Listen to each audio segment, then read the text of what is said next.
હમણાં ઘણા બધા કુંભના મેળે જાય છે લોકો.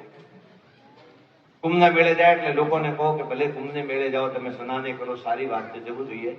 ઋષિ મુનિ દેવતા બધા સ્નાન કરે અને કુંભના મેળાનું મહાત્મ છે. પરંતુ એક કામ કરજો કે કુંભના મેળામાં ડૂબકી લગાવતા પહેલા કોઈના ઉછીના ઉધાર લાયા હોય તો એમને પહેલા આપીને પછી ડૂબકી મારજો.